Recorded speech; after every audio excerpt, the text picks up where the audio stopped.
Hello and welcome to How to Deal with Grief and Trauma. My name is Natalie Himmelrich.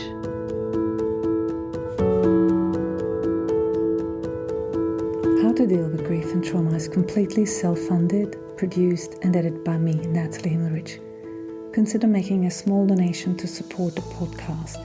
Go to bit.ly/support, capital G, capital T, and podcast. I repeat, bit.ly/supportgt podcast.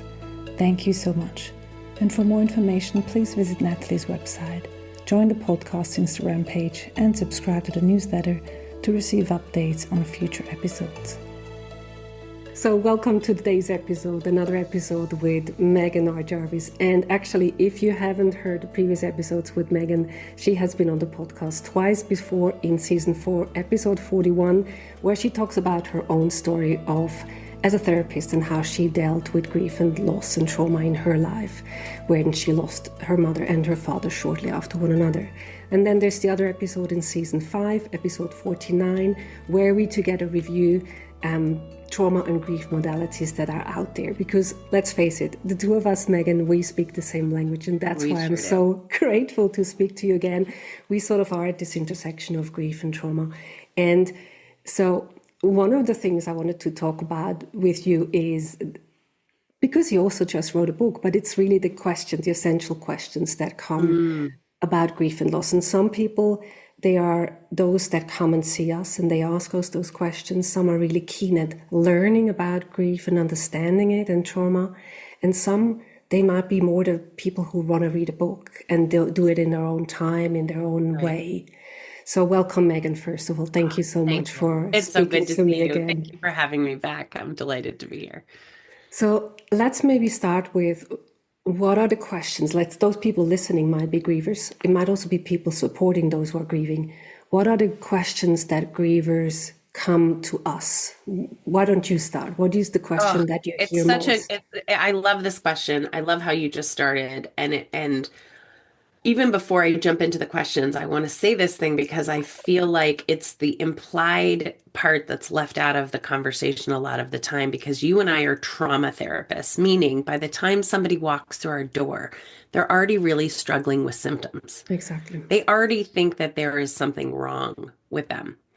And the question that I get when a griever walks through my door is, what's wrong with me? Mm-hmm. Why can't I get over this? Why is it taking me so long? There's so much internalized judgment that really is based on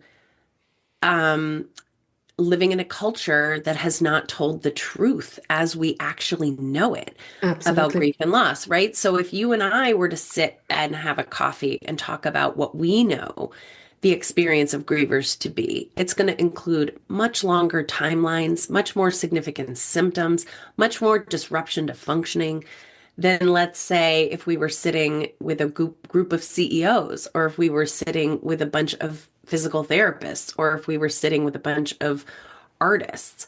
So part of the reason I started with the questions is because I have my own questions. My own questions are, why don't we tell more of the truth about grief and loss? Why are we not more direct?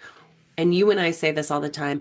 Why isn't there more core education so that people can just have basic information about what is typical in grief and loss, but not typical in life?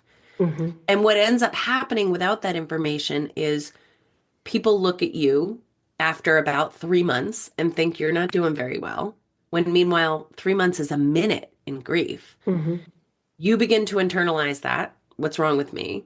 And really the only place you can go to answer those questions is to a therapist's office, because we just don't really there aren't that many other places where people are able to have that conversation with you in a heart-centered but also educated way. So what I sat down with was, what are the symptoms that really drive my clients to feel like they are crazy? I mean, that's the word they use.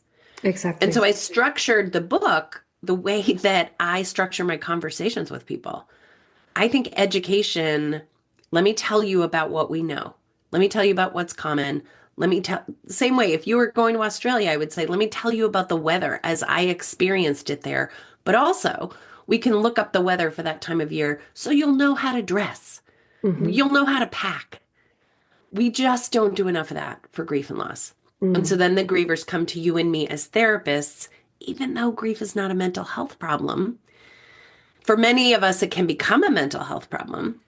But that's the other thing about trauma is if we were able to educate and provide enough support quickly in the early days, we might actually prevent some of the trauma. So the questions are things like, why do I have brain fog? Why can't I remember anything? Why am I having trouble like following instructions? Why can't I eat? Why can't I sleep? And so the first two sections of the book really are about functioning in your brain that people can find really scary. I'm thinking about memory issues in particular. You know, if you are an 80-year-old person who just lost your spouse of 50 years, and all of a sudden you can't remember what day they died or who the current president is, your children, grandchildren, and people around you might be like, oh, well, this is early onset dementia. Okay, it could be, but it's much more likely that it is some of the typical memory issues that happen when the brain is trying to process this terrible trauma of attachment loss. And I think underneath is this misunderstanding that is so prevailing in society that these very normal experiences, meaning in after a loss, the experience is grief.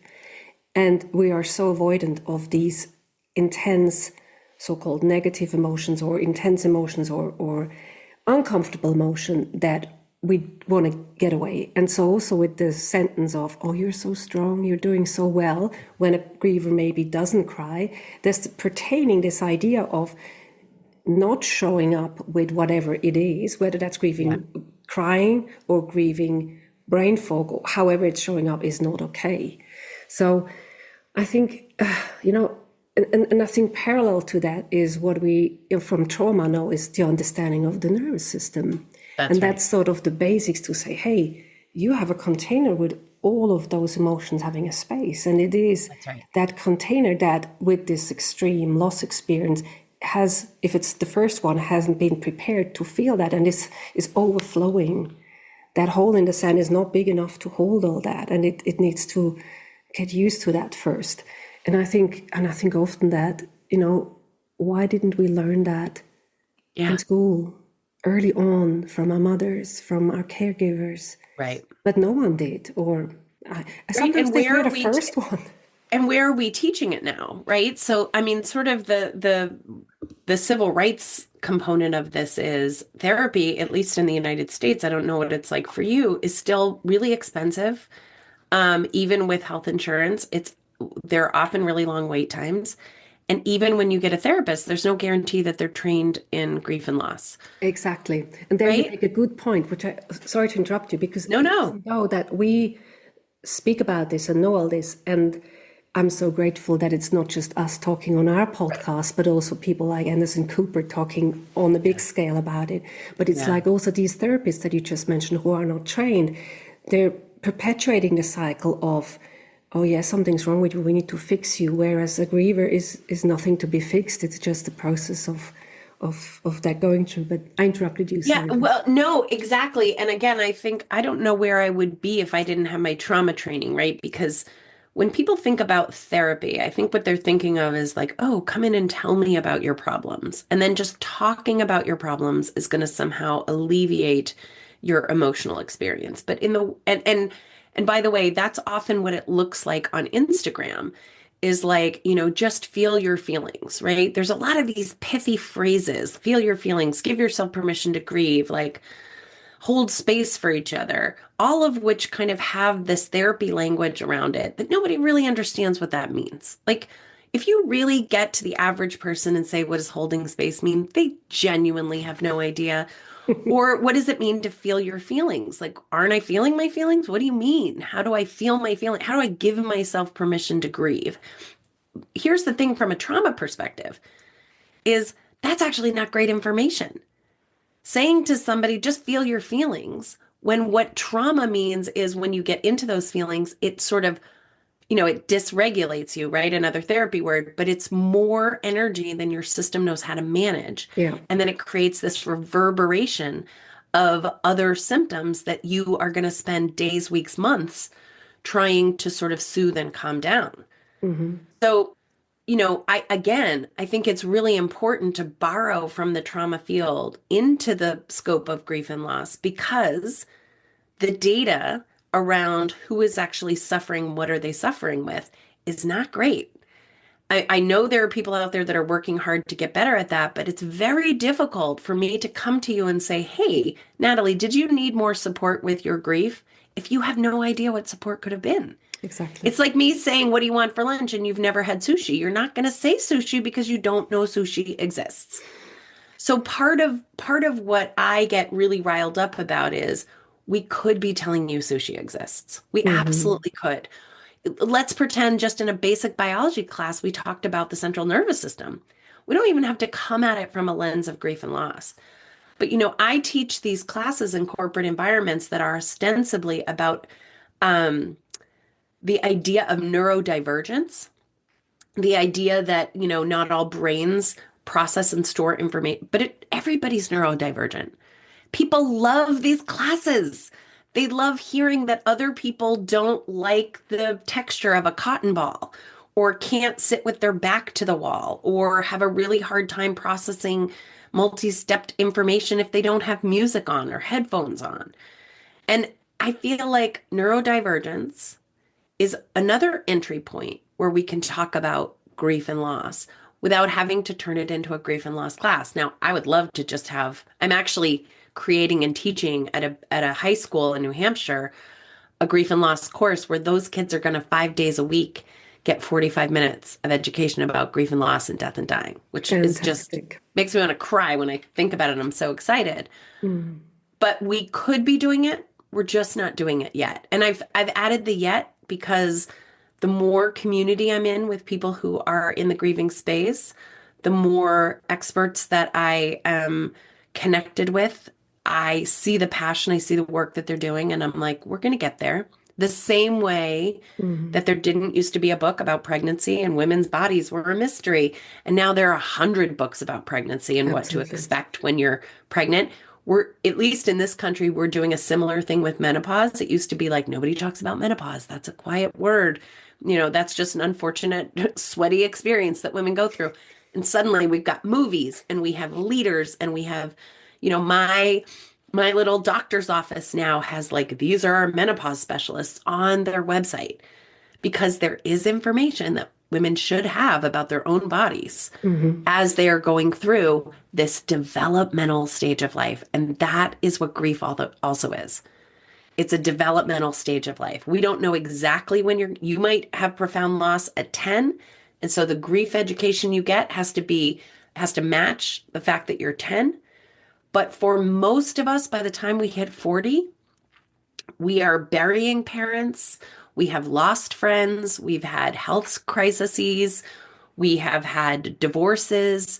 We have been fired from jobs. Most of us, by the time you're in your early 40s, have had some kind of profound loss that we maybe didn't need therapy for, but we absolutely needed some supportive structure and understanding. So the rest of the book has chapters like, why do I suddenly hate all my friends and family? Why am I angry all the time? And then some elements that are, more about relationships. Like, why do I suddenly not have the friends and family around me that I used to? Why do I think that butterfly might be my mom? The concepts that people end up really having to face. What do I believe happens after we die? The last section of the book is for you and me. It's about you and me. It's for people who it's not a developmental process right now. It's a mental health crisis. Their symptoms are intense. They're not abating. They're, in jeopardy of losing their job or their relationships, and they need treatment. And what you and I know is not the come in and tell me your problems, but the come in and let's move the energy through your system. That's what trauma treatment is. And I sort of feel like we could just teach grievers a lot of that, and we could teach grievers why they need it. You got to move the grief energy through your system. It's gonna come back because that's what grief does. It's good. The bucket's gonna fill, but we need to teach you how to empty that bucket. And if we do a good enough job early enough, maybe you won't need the therapy. So interesting what you mentioned in terms of that it's like a life, it's part of your life, it's a cycle in your life or a phase in your life. And so for me, interestingly, I had training in grief and trauma as part of my training because there was some kind of attraction to it before my significant losses. Yes. And that brings me to the point that many people have had losses but never termed them or experienced them or labeled them as loss and learned enough. Right. So in my case, I had many relationship breakups before, so I knew loss, or I, for example, would also clearly remember the loss, the first loss of my pet, of my guinea pig, as significant at that time, and then my grandmother. So when I took when I made a chart of my losses at one point, I realized, there were all these losses. Okay, that was grief in different forms, in different ways. And then I had my training. And then after my training, I had what I call my first significant loss of my daughter, 4 months later, my mother. So, but interestingly, the previous losses, I didn't specifically term or label as, okay, this was a big loss. They were big losses at the time. The relationship losses, and when you were growing up, a teenager, an adult, they are significant at that time. I was deeply upset at the losses. But I think this training, as you were saying, at a 10-year-old to understand this is normal, this is what happens, this is what you're feeling, even, and also in terms of, I'm thinking of one incident of a girl who, her father had an accident and who is not dead, but he's not the dad that he was before. So, the terminology around loss, not in terms of death, but what is a loss in general? This is a miss as well, I think, in people where loss equals death. No, it's not. That's just one part of the whole picture. That's 100% right. And again, when you think about it in terms of education, it's such an interesting thing that we are so bad at identifying, putting words to things that are pretty straightforward when you look at them this way, right? If I'm 12 and I want the lead in the school play and I don't get it, we understand that that's going to be a hard day and maybe a hard several days, and maybe I'm not going to want to be in the play. What do we call that? A disappointment? A failure? The language around that is like, you were hoping for something and it didn't happen. That's a loss. And it makes total sense that you are grieving that. It's almost like the movement where we're trying to encourage people to teach children like the proper words for body parts, right? Because the belief is if you know the proper words for body parts, you're going to be able to advocate for your body better. If you're going to be comfortable with that language, you're going to be able to be in your body better. Grief and loss has an element of that, which is, for whatever reason, we have decided that when you are experiencing loss, it kind of makes you a loser instead of somebody who's just experiencing loss. And so my team got really, when I was putting together this book, I always say 188 books on grief and loss, but it has to be way more than that because I've read way more than that since I stopped counting. Because I really wanted to see like what was already out there and how helpful did I find it. So for books that have clinical components to them and are using really kind of like highfalutin language, I don't find that very useful, even though I understand that language. So I wanted to be able to offer to people who are grieving in this moment, who I know have compromised memories and compromised brain processing, simple examples of like, look, no, it's really normal to not be word retrieval, not be able to remember your cousin Susan's name. That's totally normal. And what I do in the book is I say, let me tell you what's happening. And I just give the little neuroscience, right? The electricity is supposed to be going to this part of your brain. It can't get there because the amygdala is enlarged. It's not your fault, but it's probably going to happen again. That education then affords you the capacity to make some choices about how do you want to be in your grief. And so what we built from that was something that we call the grief mentor method, which is a daily practice, a daily grief practice. Not like a daily journaling practice. Journaling is part of it, but it's a daily practice for you to touch in with grief. Now, it could be a big grief. Your marriage just ended or your father just died. But it could also just be a thing you do every day to check in about what grief energy is there. Mm-hmm. I remember being a woman in my 20s and, the hormones of being in my 20s, having days on end where I felt deeply sad and never being taught how to pause and be with that sadness and wonder what it was about. Yeah. And even now I think I wonder, was that just hormonally driven sadness, or were there some old, wounds that were surfacing because it was the holidays or because other friends had gotten engaged or gotten a raise? And I didn't know how to pause and be with it. And I didn't know how to process it through my system. Mm-hmm. So the grief mentor method gives you these 6 pillars. And the pillars are things like mindfulness, the study of energy. Are you more anxious? Are you more depressed? Those are 2 different functions in the brain. The neurosystem. Exactly. So, and you and I know that, but the average person doesn't, Mm-hmm. right? And so if you're reading a magazine that says here's what to do in grief, it's going to say have a lavender bubble bath. Except that if you're more on the depressive scope, having a lavender bubble bath is not a good idea. Taking a walk with a friend is a better idea. So again, we need people to be better informed. So understand how your energy system in your body works. Then we have nourishment, which is both, hey, what actual macronutrients are you taking into your system?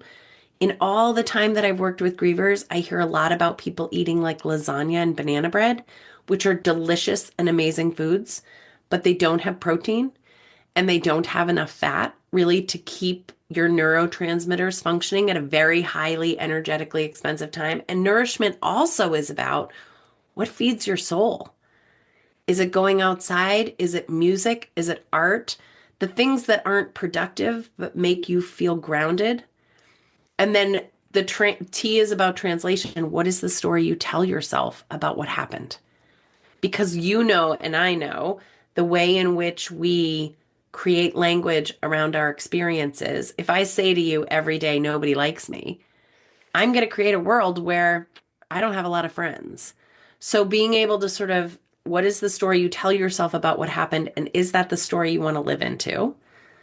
And then O is outside. You got to get outside. You have to be out in nature. You particularly have to be out in nature for your brain to do what it needs to do before noon so that it can get the right kind of sunlight.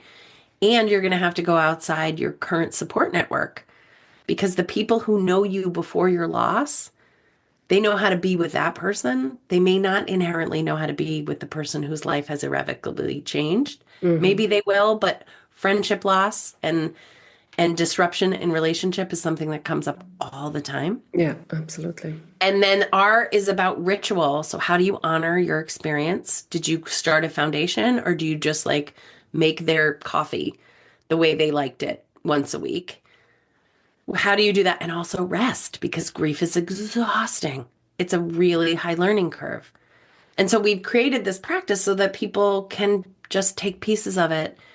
And when they ask that question, and this is in the book, the question I hear the most is, what am I supposed to do? What am I supposed to do? Well, the question and the grief mentor method gives something for people to do. Yeah, I think the question that I hear the most, when is this going to stop?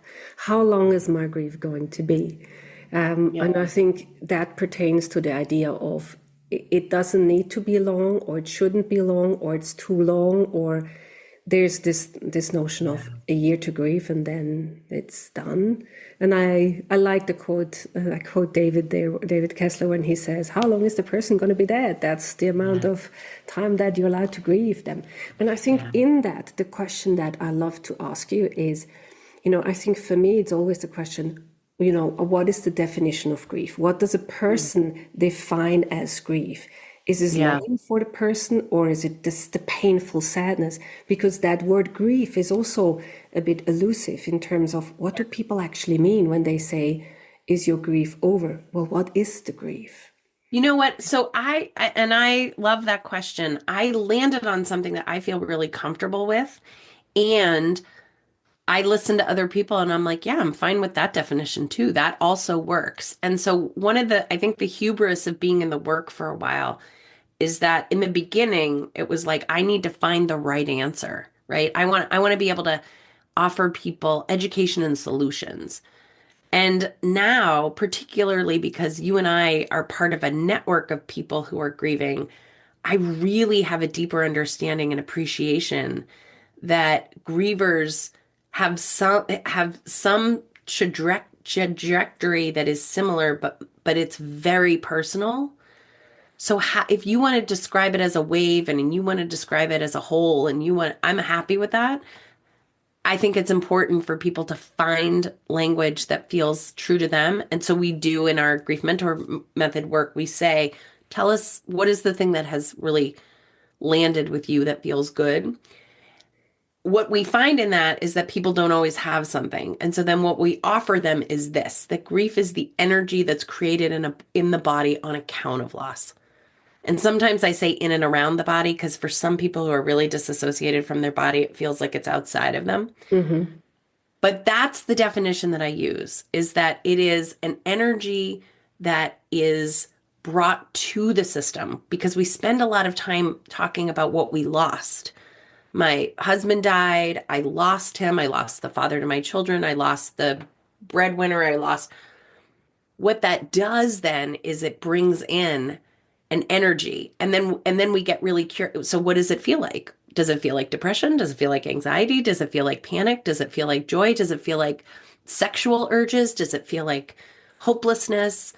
But that's how I describe it is it's an energy. It's a system that's now inside you on account of the thing that you've been through. Yeah. And I have found that people can latch onto that and say, today my grief is filled with this. Today my grief is made up of this. Mm. And one of the things that it allows for is grief can have joy. It can have laughter. It can have excitement. So that idea of like, what is the energy that's created inside your body? It can be a day of laughing with your brothers and sisters and that not be disrespecting of the loss that you've been through. Mm. It's like grief showed up today as like the most hysterical laughter. Mm-hmm. The memory of whatever. And Yeah. I think to those people who might be like, I hear some of my clients, I don't know what I'm feeling, or I can't name my feeling. Maybe we can add in terms of the feelings. There can also be sensations in the body, like a pressure or a tingling, or there could be images that come, or meanings like thoughts that you have. Right. I shouldn't be laughing because that means to take in the whole experience, the energy that can have all these different elements. So if people are like confused about feelings, there's all these other elements of the experience. But I like that it's the experience that you have on an account of the loss that you had. Well, and what's beautiful about what you just said, like I do think language is really important. I just don't think it's the only thing. Right. So Lisa Feldman Barrett and Mark Brackett help us talk about the difference between an emotion and a feeling. And I love teaching that to people, that an emotion is just an electrical current that's unconscious. So you'll feel the sensation of it, but you won't necessarily like know what it is. Our ability to know what it is kind of reliant on the language that we have at our fingertips. And lots of people know 5 feeling words. And there are people, I mean, I'm always fascinated by this. There are words for things in other languages that don't exist in English. And so like your way of knowing is based on sort of your linguistic capacity. Mm-hmm. That is true to some extent, but it's the same way that like you can be taught religion, you can be taught what to believe.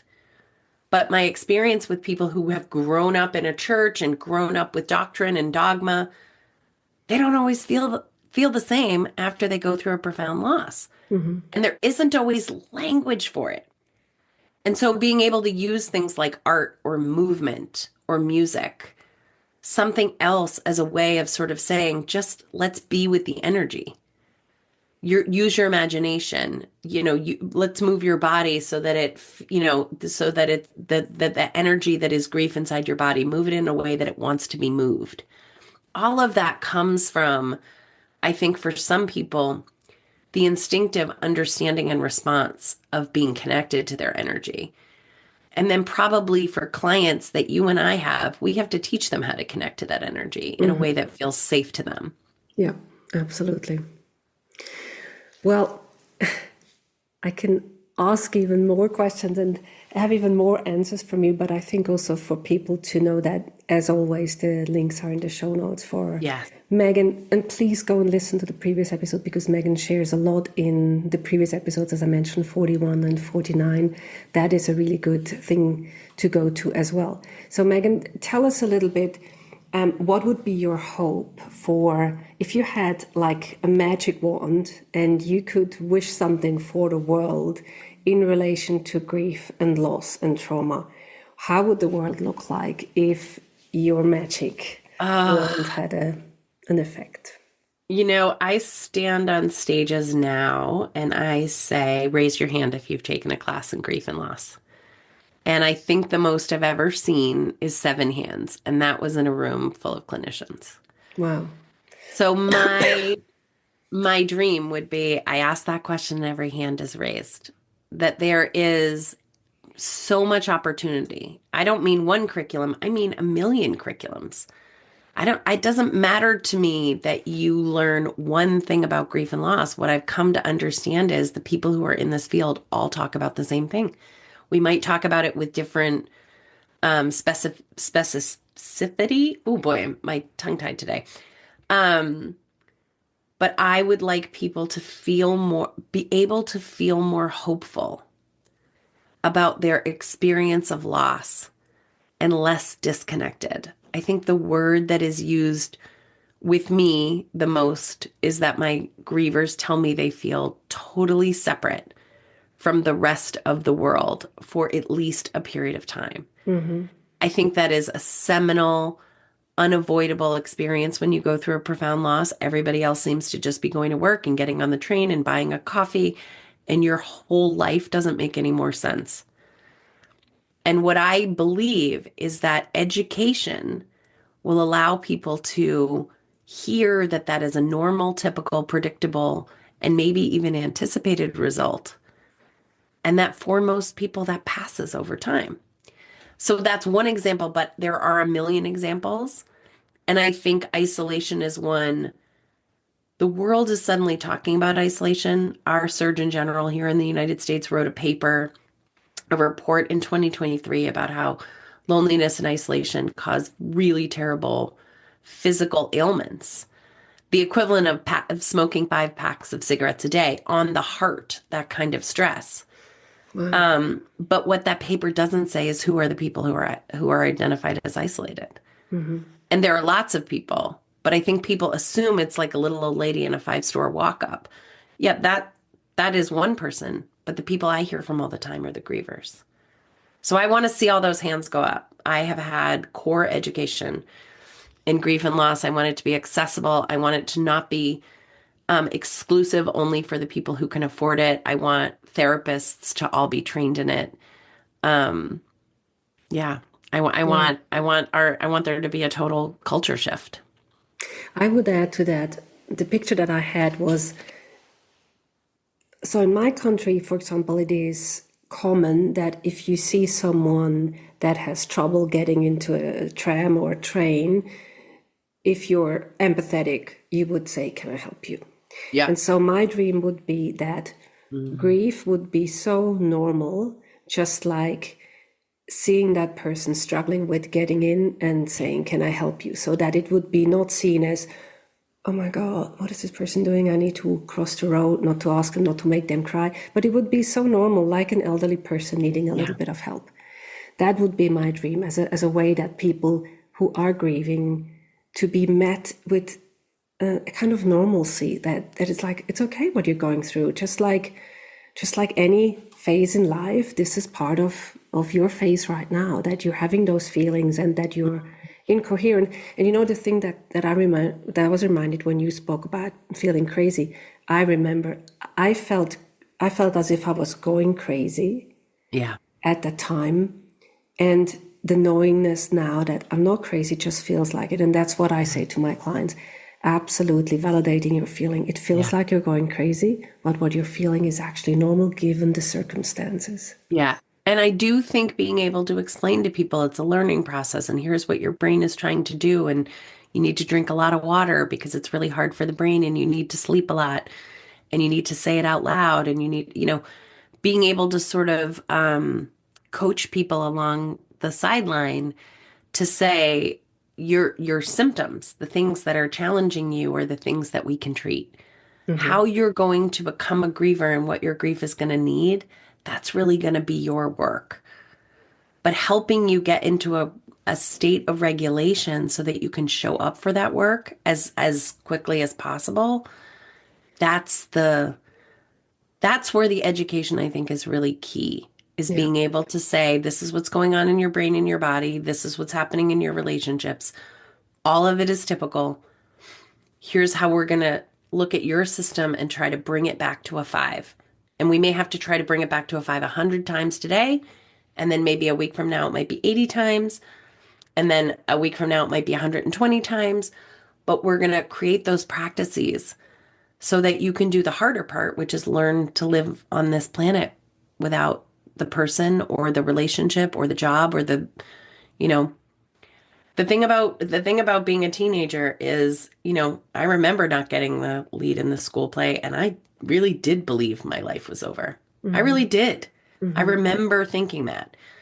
And having people be able to say the content of what you're grieving is not what's relevant. It's your capacity to be with yourself as a grieving person and to grieve as a verb. That's what we're going to work on. Right? I mean, that's my goal is it doesn't matter whether or not you think someone else should be grieving. I say this, my book has that in it. It has a lot of coaching for people who are showing up for grievers. And it starts with a good talking to, like, are you sure you're ready for this? But a lot of what I say is it doesn't matter what you think and feel. You have to keep that to yourself and show up with hope for your griever. They can do this. They will do it. That's what the data shows. Yeah. They'll figure it out. And if you want to stay in connection to them, keep your mouth shut. Absolutely. Unless they're in danger and their symptoms are really terrible. Just like I think the example that you used with the school play as a teenager is so poignant because we as adults, we know what we would say to this young girl. Oh, it's not too bad. You'll have more opportunity. Exactly. Don't worry, it's not the end of the world. It doesn't matter. It's the empathy and the validating of this moment is really hard for this person. Like I just had an experience with my daughter the other day where she came home and she said something about it. It was something that was hard for her. I don't exactly know if it was a loss, but I went into problem solving or giving her suggestion. And then she said, Mom, I would just need you to say, I'm sorry it is so hard. Yeah. And I immediately shifted and became aware of it. And I said, I'm sorry it is so hard. And then she said, do you mean it? And I said, yeah, absolutely do. Yeah. Thank you for reminding me that this is what you need right now. Because that's what happens when we try to fix what the person internalizes is that they're not smart enough to have thought of what we've thought of, that we think they can't do it. And really, most of the time when we're trying to offer a fix, we just want them to not be in so much pain. So the offering a fix, there are times where you can offer that. But when someone is sharing their feelings with you, I mean, my teenage daughter, what I often say to her is, honey, I am so sorry that the truth is the world breaks our heart. It just does. It just breaks our heart. When she's having trouble with a friend. I mean, one of the humbling things is I'm 50. I don't know what it's like to have friends who can post about you on social media. Exactly. So I don't really believe that I have anything that I can tell her. But heartbreak about friendship, I know that's survivable. I know that because, I had 5 girls stop talking to me in the 5th grade. And it's the worst. Yeah. So that's what I can do. What I can do is just sort of say God, the world is really a heartbreaking place. And we probably just need to figure out what to do for the next 3 hours. And then after that, see what to do for the next 3 hours. And then after that, because our moods shift and our brain's capacity to see possibility shifts. But mostly what we're doing, with grief and loss is just keeping somebody company and trying, I think, to telegraph to them that we believe they'll survive it. Yeah. That we can be the hope merchant that just says, listen, and I often say that to clients. I'll say to them, I know you think that you are never, ever going to have those things happen again. And I'm not going to take that away from you. If you are never going to get married again and you're never going to fall in love and you're never going to laugh again and you're never going to try out for another play, I'm not going to take that from you. I know you believe that to 100% be true. And also, I just want you to know I'm holding over here a whole nother belief that also exists, which has a lot more hope in it than you're able to feel. And you can borrow that from me anytime you're ready. But I don't need you to feel that. I just want you to know it also exists. Yeah. That I have that over here. Because you and I know that whatever the experience that a person has is the absolute perfect response to what is happening. And so 100%. Therefore, grief is the most perfect response to loss. That's right.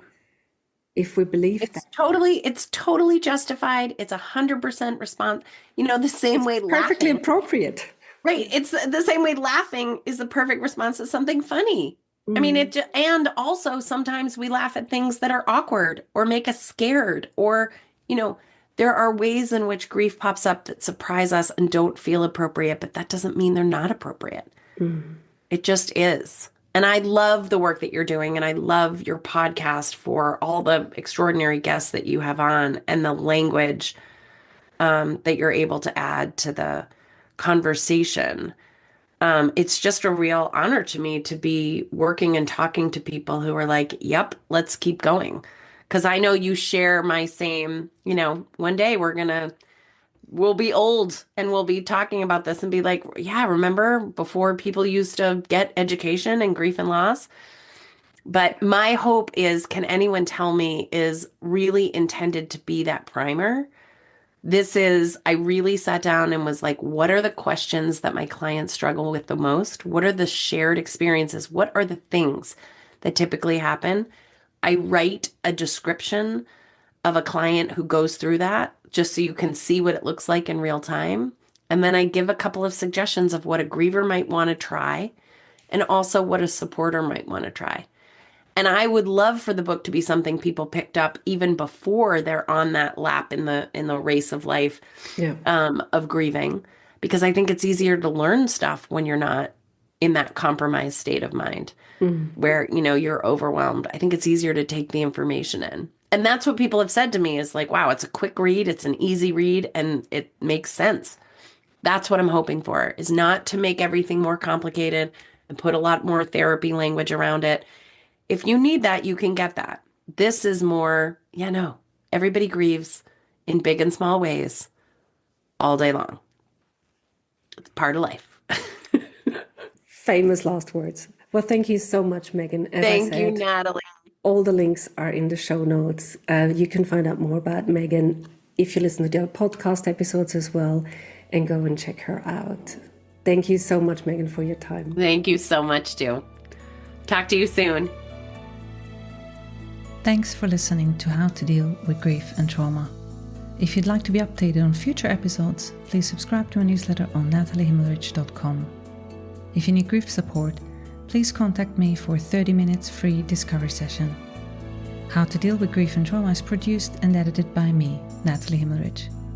To support this podcast, please rate, review, and subscribe to or follow the podcast on Apple, Spotify, or wherever you get your podcasts. Thank you. And remember to keep breathing. I promise it will get easier.